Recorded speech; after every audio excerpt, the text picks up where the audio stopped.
make this final manifestation that, with all due respect to our esteemed colleagues and our resource persons, but it is indeed my humble submission that while we, in the face of the general information sheet of Ngcp, only 40% is Chinese-owned, considering, however, the presence of Chinese citizens, one as chairman, the other two as evaluators of bid, the other one as chief technical officer, and NARI, which I believe is Chinese IT infrastructure. It is my humble submission, Mr. Chair, that it seems that the control over the Ngcp has been compromised already in favor of foreign nationals.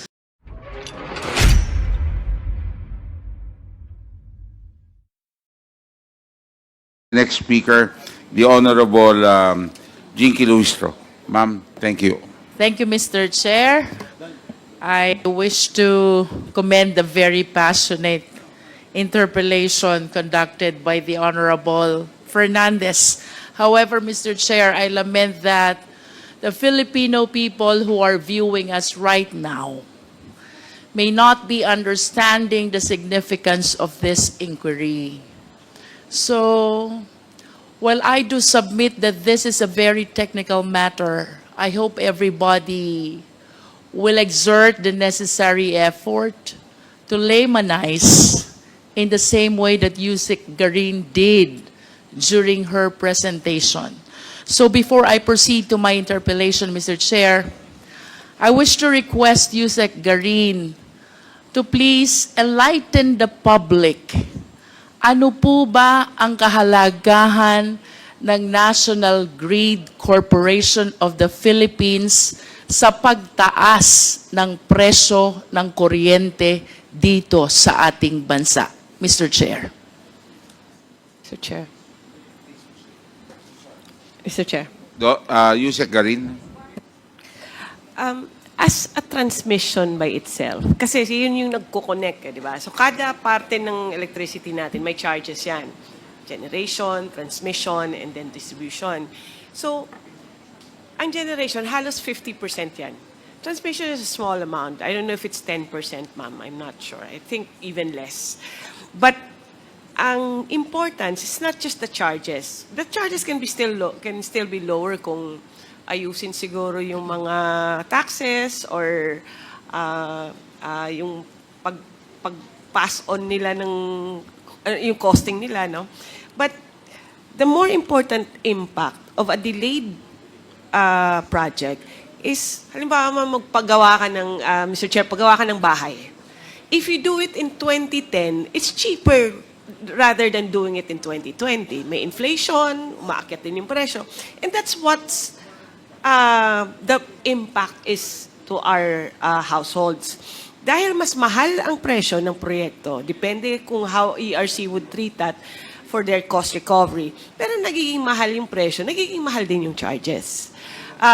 So, and at the same time, other than the cost, yung capex niya, yung cost ng pag-build mo ng transmission, is yung ano epekto niya sa other players. You have two sides eh. May generation, tapos kung sino nagkukonsumo. So sa nagkukonsumo, I think IMAP and Transco can explain that better kasi sila yung nagbabantay ng presyo eh, and they monitor the market. But on the generation side, halimbawa, there are projects na tapos na siya. Ang epekto, and it cannot sell the electricity because it's not connected to the grid. Some generation companies actually build their own transmission na lang. So it's costing also our generation rates. So as a transmission by itself, their own charges, maybe the impact is not as big as we expect, no? Pero ang epekto ng instability of the grid has an effect on the distribution, on the demand side and the supply side, ma'am. In other words, Yusek Garin, is it correct to say for the viewing Filipino people, pag mataas ang cost ng transmission, mataas din ang presyo ng kuryente. And that is the reason why we need to regulate the operation of the Ngcp, which is responsible for the national grid. Tama po ba, Yusek Garin? Yes, yes, Mr. Chair. If it is in fact, I would go further. If the project is delayed, then umaakyat din yung presyo. So that's the effect to our people, ma'am. Thank you. Thank you. To proceed, Mr. Chair, there are two Mr. Chair, important... just a point of information, with the indulgence of our Congressman Luistro. Point of information lang, just one quick lang. Para kasi we're talking about the layman's po, no? Maraming nanonood sa ating mga Pilipino. Kasi mukhang medyo yung sabi na tumataas ang presyo ng kuryente. Transmission is only 10%. Ang generation ng malaki, almost 50%. So when we say that, na tumataas ang presyo because of delay of transmission, mali naman yon. So, nanonood, kasi mahirap, baka mga tao aasa. So, ang totoo niyan, generation ng 50% and transmission only 10%. Kahit tumaas sila, konti pa rin, it's minimal. No? So, generation, I just want to put it in context, Mr. Chairman, that is a misconception. Huwag natin lituin Thank you very natin. much, Mr. Chairman, Honorable Presley De Jesus. if I may allow. The floor is still with the Honorable Luistro. May I be So allowed to, I don't think we're not here interject? to negate each other. But these are questions and these are answers given by resource persons. Let's take it as this and let us discuss that in a Apology, Mr. committee Chair. level, My okay? apologies. But we're not here to, so we're not supposed to be arguing with each other. So it's clear that the answer is transmission definitely has an effect in the increase in the cost, regardless of the percentage. The argument is, meron bang increase pag ang transmission? The answer is yes. The Honorable Jinky, you still have the floor. Thank you, Mr. Chair. To proceed, there are two important constitutional provisions which must be raised pertaining to public utilities. That includes the Ngcp. One is the ownership, that the same must be 60% Filipino-owned and 40% may be allowed to be foreign-owned. May I ask the Ngcp, did you comply with this constitutional provision? Yes, Your Honor. Thank you. And the second important constitutional provision, Mr. Chair, is that the executive and managerial officers should be Filipino citizens. Ngcp, did you comply with this constitutional provision? Yes or no? Yes, Your Honor. Having said that, Mr. Chair, I wish to raise the information I gathered from the reports and various documents. First, based on the 2024 GIS of the Ngcp, the chairman of the same is a certain Guang Chao, a Chinese national. Does the Ngcp confirm this? Please reply. Your Honor, we'll have to refer to our GIS for that. Yes, where's the GIS? You have a copy. The name Zhu Guangchao, described as Chinese, is designated as chairman in the 2024 General Information Sheet of the Ngcp. Having said so, because the same is indicated in your document, do you maintain your position that the executive and managerial officers are Filipino citizens? Please reply, Ngcp. Your Honor, based on our general information sheet, Please speak closer to the microphone. Speak I- louder. Mr. Chair, with all due respect, but I believe that the question is answerable by a yes or no only. Yes or no? Attorney San Diego, ang pagbabasihan lang po GIS, ha? Yes or no? The chairman of our board is Mr. Guan Cho. Okay, Chinese. Okay. Yes, yes. The answer is, Are you saying that you complied with the constitutional provision that the executive and managing officers should be Filipino citizens only, considering that your chairman is a Chinese citizen? Yes, Your Honor, our executive and managers are all Filipino. How do you consider a chairman of NGCP? Is it not a managerial or executive position? Your Honor, Mr. Guan Cho is a chairman of the board of the directors, but our executive officials and officers are all Filipino. We take note of your answer, but this representation sadly believes otherwise. For this alone, it is my humble submission that the NGCP violated this constitutional provision. Second, Mr. Chair, there are other executives which were disclosed in the records of the NGCP.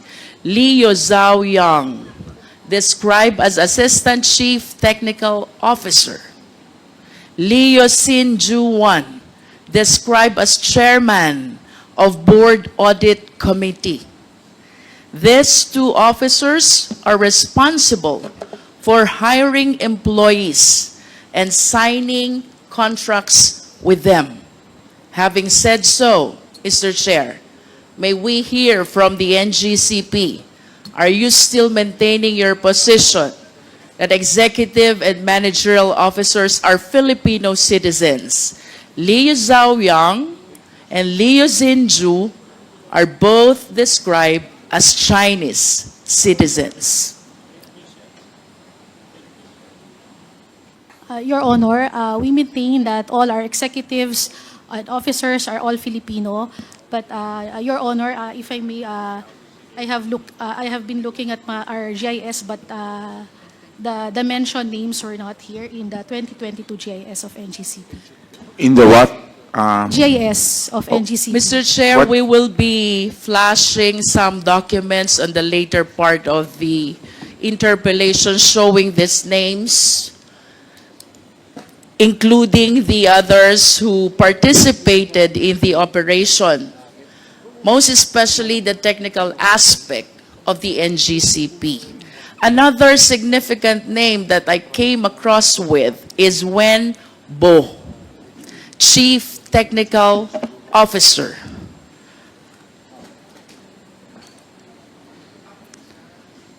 And he is described as well as a Chinese citizen, Mr. Chair. And with that, I wish to manifest, without asking any more the NGCP, that the operation is participated not only by Filipino citizens. Proceeding, Mr. Chair, I want to know more about this NGCP, so I wish to ask the NGCP, sino-sino po ba ang mga miyembro at ibang officers ng NGCP based on your GIS? May we request the Secretariat to please flash the 2024 GIS.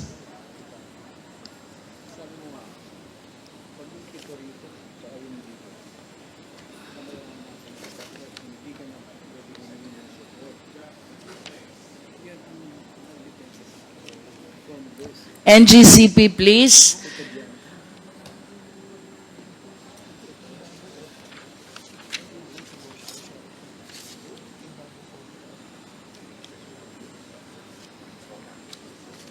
Of course, the document confirms Zhu Guangchao as the chairman of NGCP.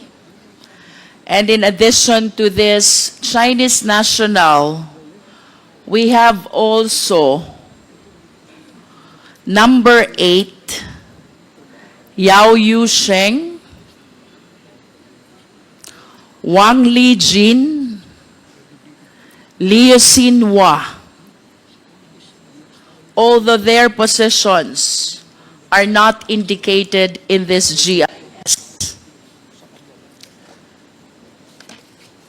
Proceeding to our GIS on stock holdings, Mr. Chair.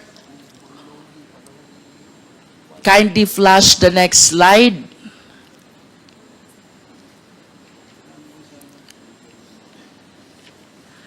The GIS on stock ownership. There.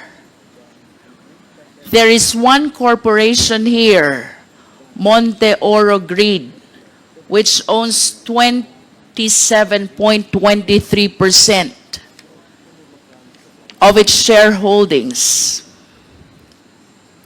Another corporation, Kalaka High Power Corporation, which is 27.23%. Third corporation is State Grid International Development Limited. That is 36.30%. Plus the 4 Chinese individuals who owns 1% each of its stock holdings. From the face of this general information sheet, Mr. Chair, it appears indeed that the Chinese ownership is 40%. However, with all due respect to our esteemed colleagues, I wish to agree to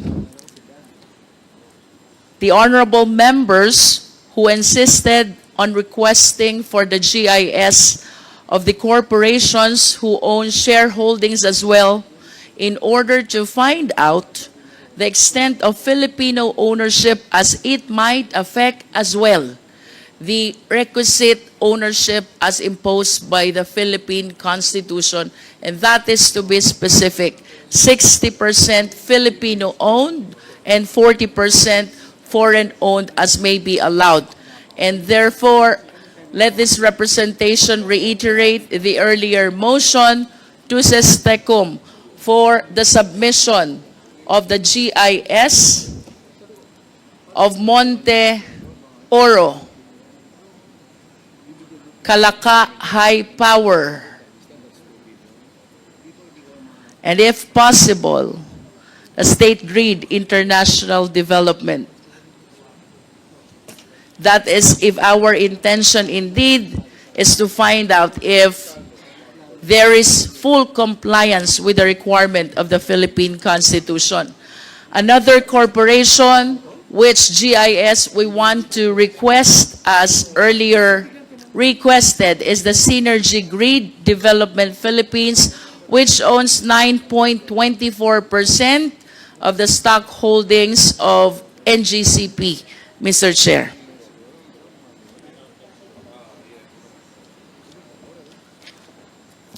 Mr. Chair, I want to go back to the 60-40 ownership.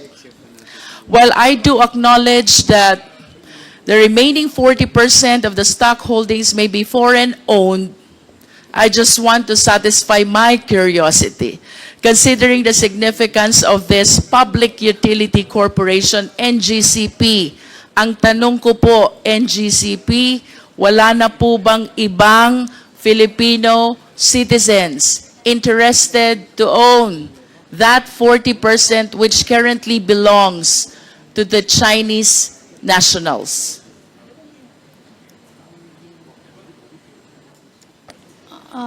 Your Honor, we do not have any knowledge or aware of it. May we know, NGCP, the primary reason why the NGCP preferred or allowed or opted to have this 40% be owned by Chinese citizens? Because the possibility, Mr. Chair, is that there are Filipino citizens or corporations as well who might be interested during that time, 2008, to acquire this 40% stock holdings of the NGCP. But as we can see from the GIS, that 40% is currently owned by State Grid of China Corporation plus the 4 other Chinese nationals. Pasensya na po, but you are representing the Ngcp. So I wish to believe that somehow you are aware bakit po ang naging preference ng Ngcp is to have this owned by Chinese nationals. Your Yes, Honor, ma'am. may I be recognized? Your Honor, Please. Attorney. NGCP, Mr. Chair, was incorporated after the consortium of its stockholders won the 25-year concession in an open public bidding held by PISAM. As required by PISAM's bid documents, Mr. Chair, all prospective bidders had a technical partner. All prospective bidders should have a technical partner with proven expertise in transmission systems. Since the National Transmission Corporation, Transco, was the only transmission expert in the Philippines at that time, the technical expert is necessarily foreign, Mr. Chair. So to respond to the question, Mr. Chair, the NGCP made mention about technical partner. Can we please expound on this? What specifically did we anticipate from our Chinese counterpart when you said we need the technical partner? Your Honor, technical would include the operation of the transmission systems. You said operation? And as well as the systems operation, Mr. Chair, so transmission systems and the SO. And these aspects, Your Honor, transmission industry, Your Honor, is really, it's highly technical.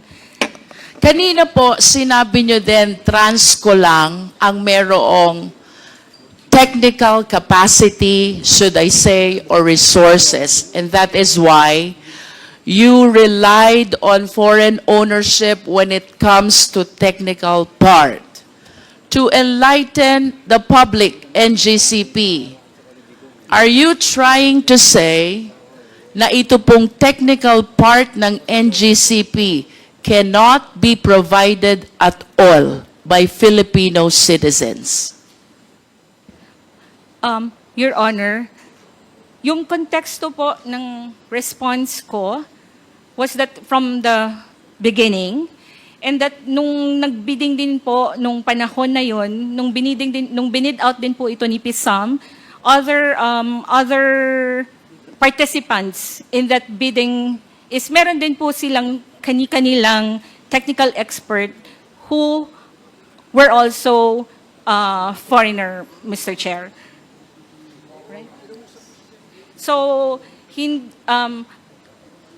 kinakonteksto ko lang po, Mr. Chair, na kaya na hanggang ngayon, nagpapatuloy pa rin, Mr. Chair, yung composition ng NGCP. Let's go back to the 30-40. time when NGCP was incorporated and applied for a franchise, because that's what you are referring to. You were saying during that time, the only company which has technical capacity is Transco, and the other companies with technical capacity has foreign counterparts as well. Do you confirm that? Mr. Chair, because transmission, Please answer the question, yes, NGCP. I confirm. And with that answer, are you trying to say that during that time, hindi kaya ng Filipino citizens to supply the technology or the technical aspect of the NGCP operation? At that time, Mr. Chair, yes. At that time, yes. And of course, when you say technology or technical operation, That goes to the heart of the very operation of the NGCP. And you were saying hindi kaya ng mga Pilipino. Tama po ba ito, NGCP? At least during that time. During the time. At kung hindi ito kaya ng Pilipino during that time, then it follows during that time, we were solely dependent on our Chinese counterpart who owns the 40%. Yes or no? Mr. Chair, can I give a context? Because the bid document, Mr. Chair, requires for a technical partner. Mr. Chair, I'm just following the answer of our resource persons. We go back to 2008. You said during that time, hindi kaya ng mga Filipino. Then it follows that during that time, we are solely dependent to these Chinese corporations and citizens in as far as the operation of NGCP, a public utility corporation, which ownership and operation is protected by no less than the Philippine Constitution. Mr. Chair, kung sinasabi nating Pilipino, meron yung mga pong employees ni Transco na after na-incorporate na si NGCP at si NGCP na po ang concessionaire, yung ito pong mga employees na technical ng Transco has been assumed. So, However, Mr. Chair, even considering that they have Filipino employees, of course we understand that the citizenship of the corporation is determined by the extent of ownership of the owners. If the owners' majority are foreigner, then it is a foreign corporation. Otherwise, it is a Filipino corporation. If I may proceed, Mr. Chair. Another important information I came across with is the working group of NGCP. Ano po ba itong working group of NGCP? Mr. Chair, sorry, I missed like NGCP working group. Have you come across this? TWGs, Mr. Chair, but literally working group. I am aware of the technical working group of All each right. department. Please allow this representation to continue. Under the working group of NGCP, there are two important officers. One is Chairman Yuan Ming Jun.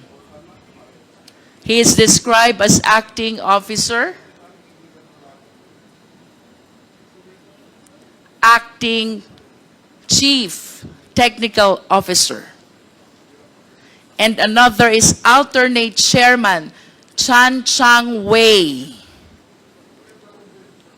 These two play significant role in the evaluation of bids and in making recommendation for the award of contract. May I request the Secretariat to please flash the document of first, Aurora Polanco project. Next is EB Magalona Bacolod project. These are all transmission projects. And third is the document pertaining to the purchase of site of Cebu, Panay, Negros project.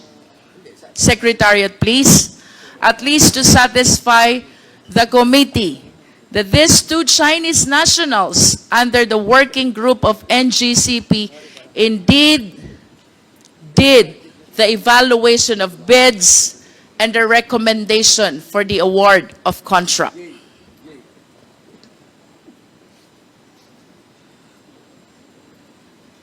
Do we have the document, Secretariat?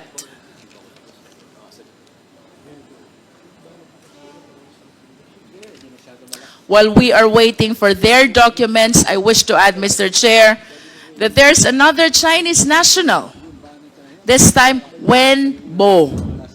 He is the chief technical officer associated as well with State Grid China Corporation. And he is the one who evaluated and recommended the expansion of Las Piñas Zapote project. I hope the Secretariat can flash all these 4 documents to show to the committee that these Chinese nationals participated, or in fact, they were the one who evaluated the bids submitted and thereafter recommended the award of contract.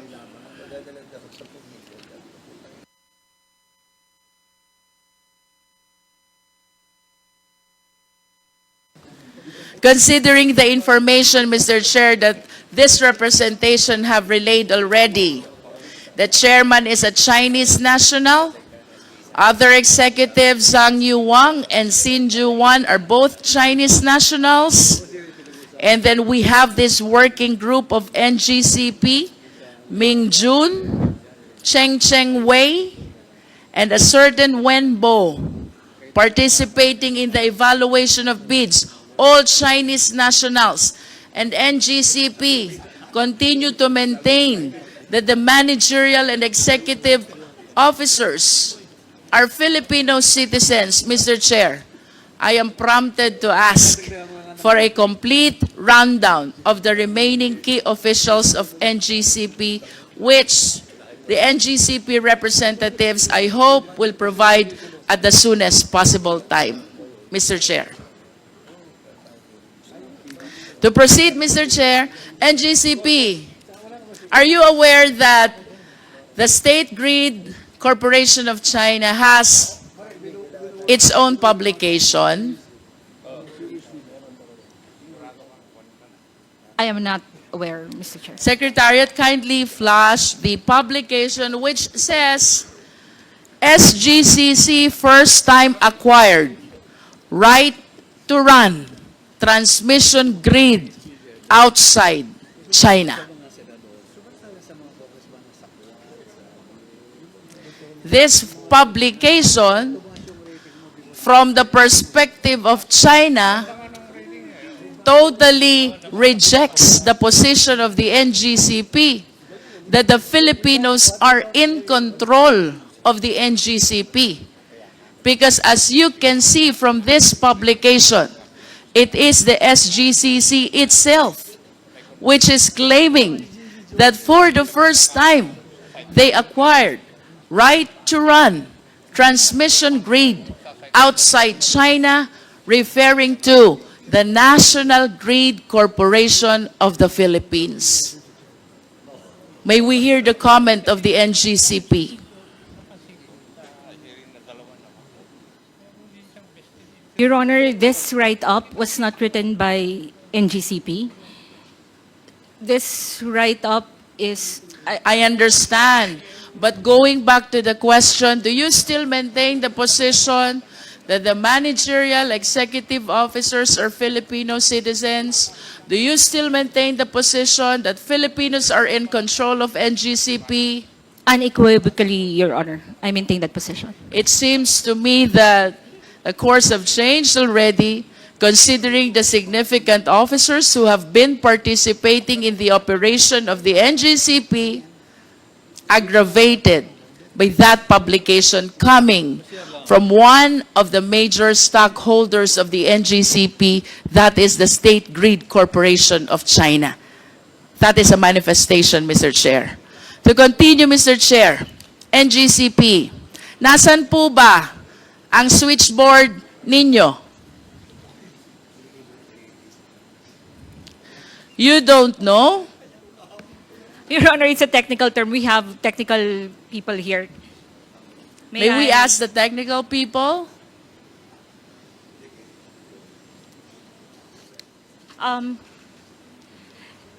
Your Honor, definition? May, may we, may we have a clarification Yes, insofar as that term? may we know, okay, so you're calling in the technical people to help out. Can we have their names and what position do they occupy in the organization?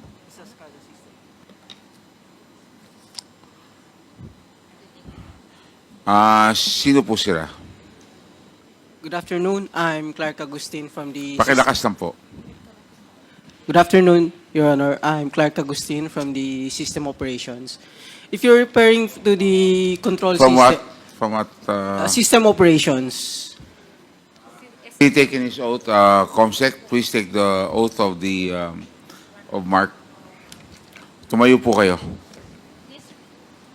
Please raise your right hand. Do you swear to tell the truth, the whole truth, and nothing but the truth before this congressional inquiry, so help you God? I swear. Thank you. Answer the question of the Honorable Luistro. Your Honor, if they're referring to the control system, our SCADA system, we have 3 control centers in the different regional grids. We have in Luzon, Visayas, and Mindanao. How many switchboard or control system do you have? 1 for each region, ma'am. So One for actually, each region. We have 3 control What centers. controls the switch or the control system per region? Meron ka pa bang main control that controls all the switch and the control system of all these regions? I believe yes. Yes, ma'am. We have the control center for each region, and then we have substations for the equipment level control. For the system level control, we use the control centers using our SCADA system. Where is the system control? From the control center, ma'am. Where is the control center? For Luzon, we have here in Diliman. For Visayas in Banilad, and in Mindanao in Cagayan de Oro. These control systems which you mentioned, they have the capacity to cause the blackout of electricity. Am I correct? Not to cause a blackout, but to control our transmission assets. And If I want to substations. turn off the electricity, I just need to switch off the control system. Am I correct?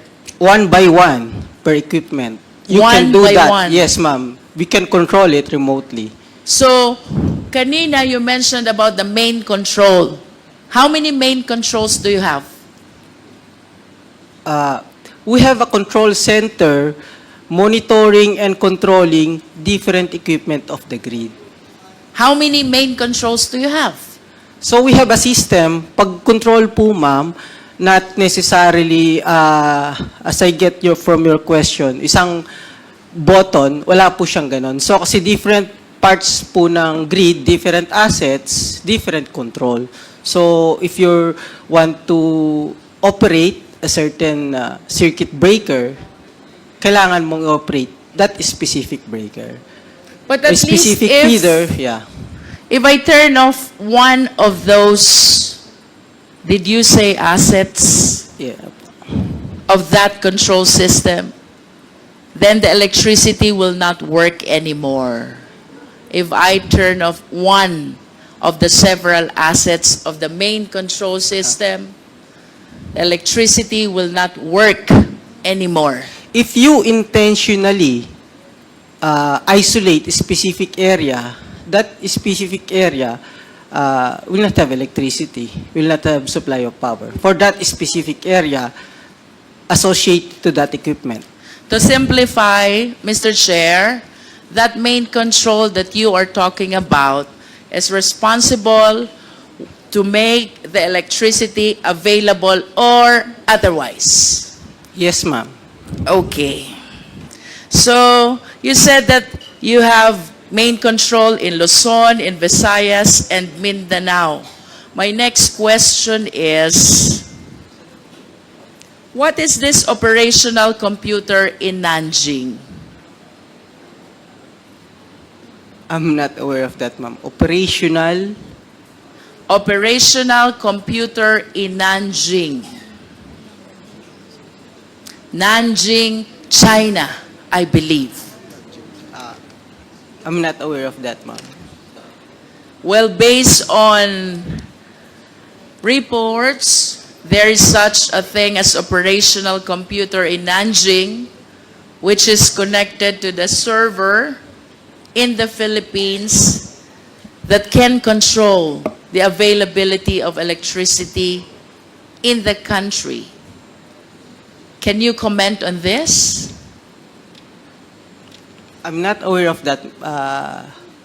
Is Control, it yeah. possible that this information is exclusive to the Chinese counterparts and not shared to the Filipino counterparts? Based on our configurations of our control center, this cannot be controlled remotely through overseas, not even here, yes, here in What is your basis for saying that it cannot be controlled remotely? Are you that expert?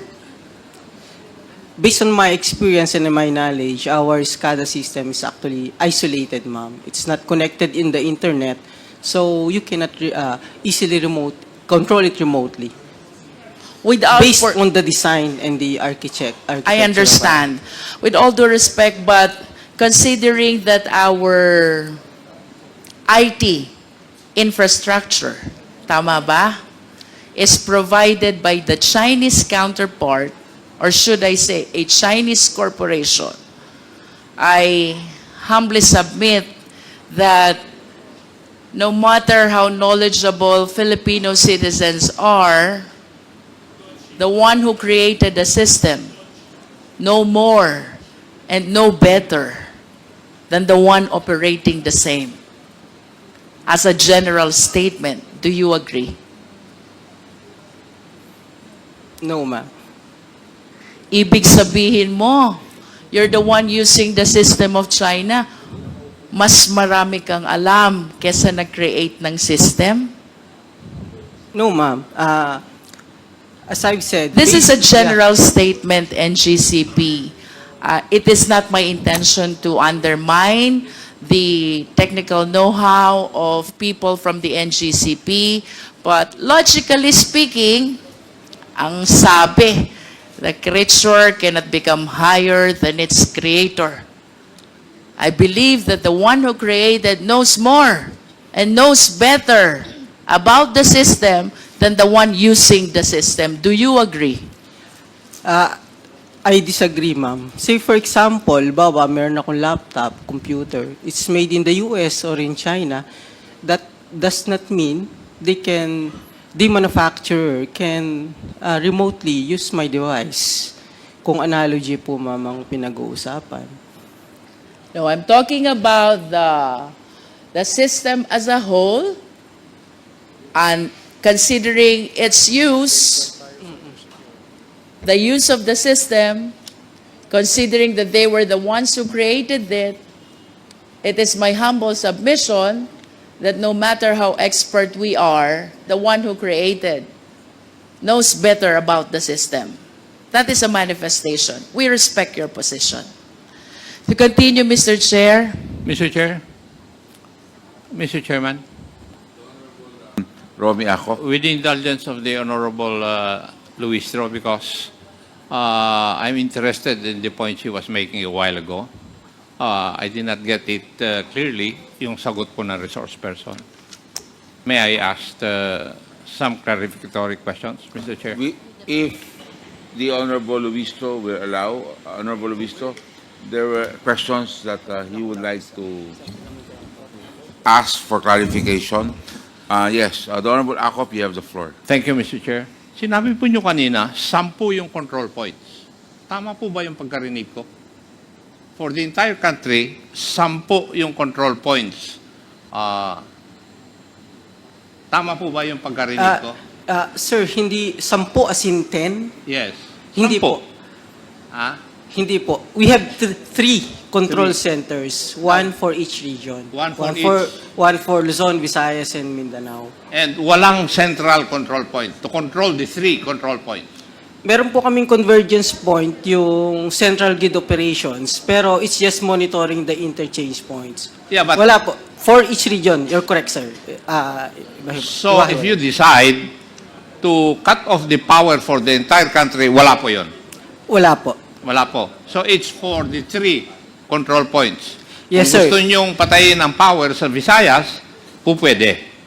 Yes, sir. Using the control center, one Yes. by one, you turn off the circuit breakers. So you walang isolate the plants. central control point to control yung 3 control points. Yes, sir. If you're referring to central control point as a single control, single button, wala pong ganun. Thank you. Thank you, Mr. Chair. The Honorable Akop. Thank you. So, the Honorable Jinky Luistro, you still have the floor. Mr. Chair, just a interjection. With the indulgence of Congresswoman Yes, Luistro, yes, agreed. na medyo nakiliti lang ako dun sa tanong ni Congressman Akop. If I may ask, this is a technical question. Kasi kanina ang sagot, walang central control system, no, to turn off, let's say, the whole power system of the country, correct? Sir, we have a control center pero walang single button to turn It off. Okay. Yes. Now, can anyone just turn it off like that? Anong proseso pag turn off niyan? Sinong may approval? Yun. We have on-duty system operators. So yung duty lang ang nando doon. Halimbawa, yung naka-on duty, kinurap nung isang kalaban ng bansa.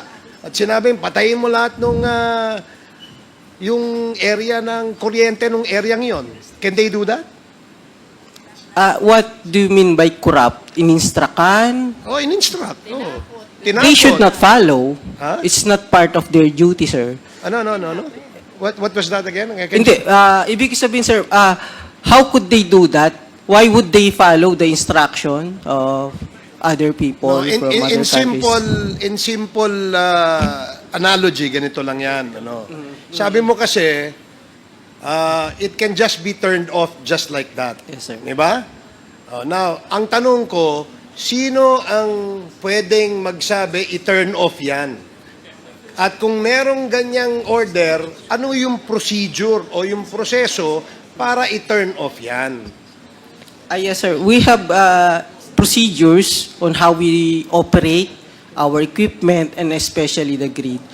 May mga responsibility po yung system operator as outlined dyan sa Hindi. Philippine Grid Code, and then meron kaming mga internal procedures. Okay, ganito na lang, para doon sa mga nanonood, no? Halimbawa, kaya nga binigyan kita example Sabi mo yung duty, ano yun? Ang sabi mo? What did you say? The Yung duty? system operator on duty, meron po Okay, kaming system dispatcher operator na tinatawag. on duty. Siya ang may kapangyarihan para i-switch on or i-switch off yung power supply, correct? Yes, opo. Okay. Dahil siya on duty, tinakot ng isang terrorist group, no? Tinutukan, tinakot.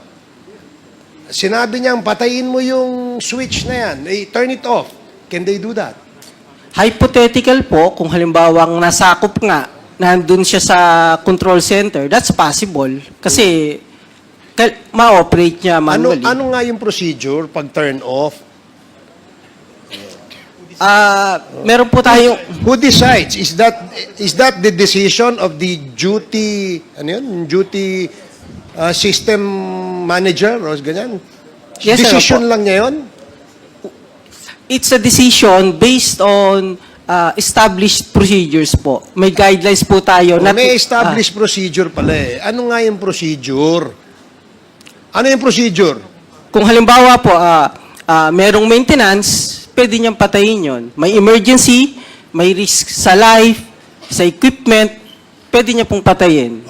I raised a hypothetical scenario na terrorist group came into that place.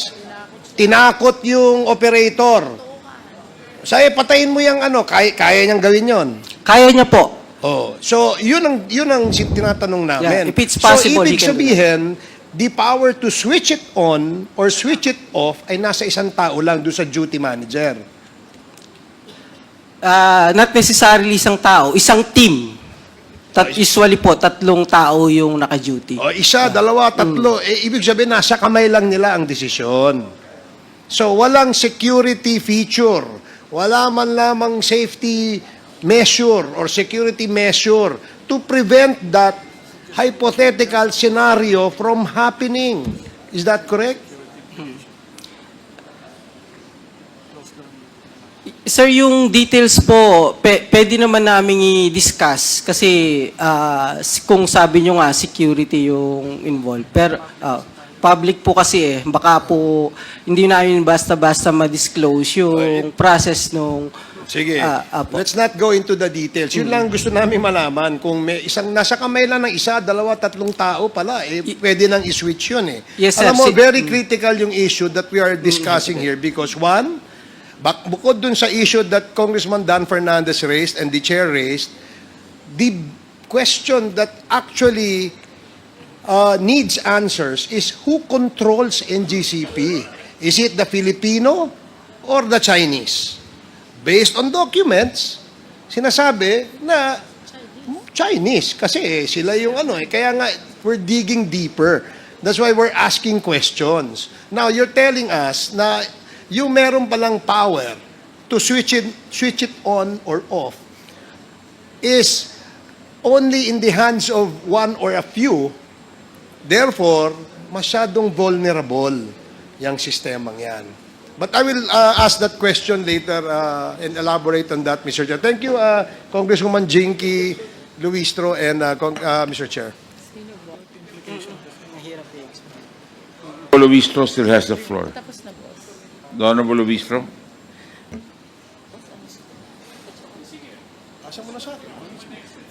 Mr. Chair, I came across this NARI, the one which provides the IT infrastructure of NGCP. Does NGCP confirm this?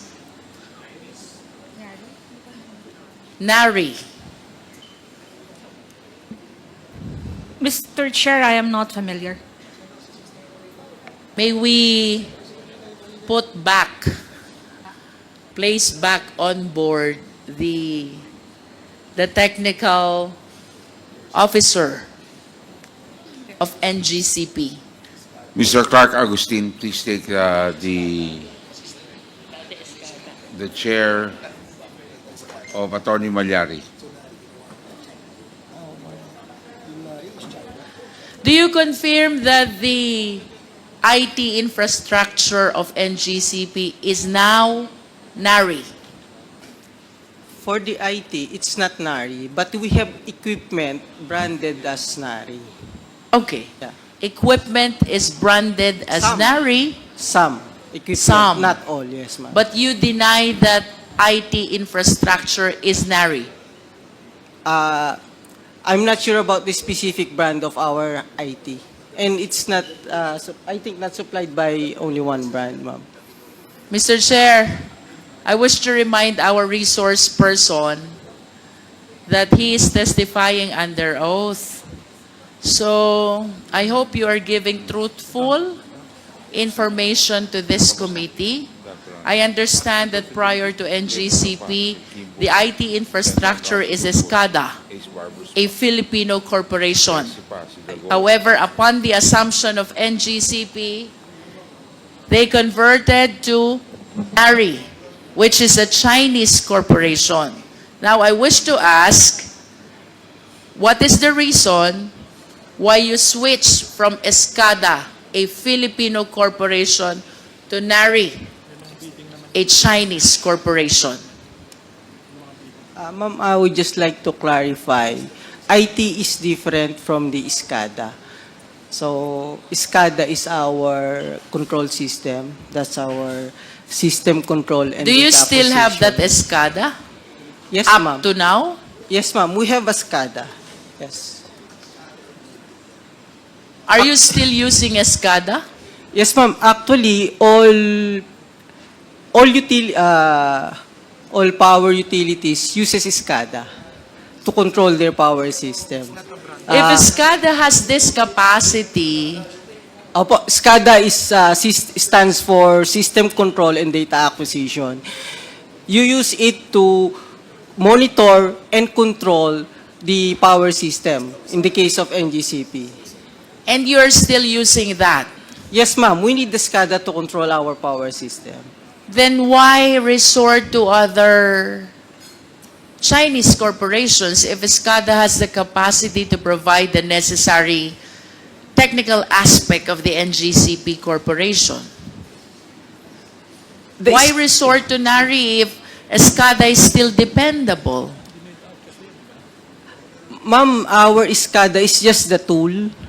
It's the system we use to control the power grid. So How about NARI? actually, the brand of our SCADA as of now is Mr. Chair, just a point of information para lang magkaintindihan. Hindi sila nagkaintindihan eh. If you will shed clarification, Yes. okay, you're acknowledged. As a point of information, Mr. Chair, yung SCADA, ginagamit yun lahat sa mga public utilities, either distribution or transmission. Ang ibig sabihin lang ng SCADA, yung sinabi kanina, yung sistema. Pero yung mga mga equipment, pwede namang iba-ibang brand yun. SCADA is not a brand. It is a system of control. So, kung halimbawa, ikaw yung chairman ngayon, ikaw yung SCADA, ikaw nagko-control ng dito. But we can use different brand of equipments. So, yun lang yun. It is not a brand. It is a system, control system. Thank you very much, the Honorable Dago. The Honorable Jinky. Mr. Chair, I acknowledge that we are dealing with a very technical matter. So, to give opportunity to people who are not endowed with technical know-how, I wish to suggest, Mr. Chair, that we conduct an ocular inspection of the NGCP IT infrastructure, including the system, and perhaps we can invite experts to guide the committee members in evaluating whether this system are the one which really are in main control of the operation of the NGCP, one which is Chinese owned, or just equipments being used by Filipino citizens. That is a recommendation, a suggestion, Mr. Chair, from this humble representation. Noted. We will make the representation for us to be able to make an ocular. Mr. Chair, I wish to conclude on this point as my other questions has something to do with NARI, which information that I have is the IT infrastructure of NGCP. And with that, Mr. Chair, I wish to make this final manifestation that with all due respect to our esteemed colleagues and our resource persons, but it is indeed my humble submission that while we, in the face of the general information sheet of NGCP, only 40% is Chinese owned, considering however the presence of Chinese citizens, one as chairman, the other two as evaluators of bid, the other one as chief technical officer, and NARI, which I believe is Chinese IT infrastructure. It is my humble submission, Mr. Chair, that it seems that the control over the NGCP has been compromised already in favor of foreign nationals. Thank you, Mr. Chair. The Honorable Jinky Luistro. The Chair recognizes the Honorable Junicio. Ernest Junicio is now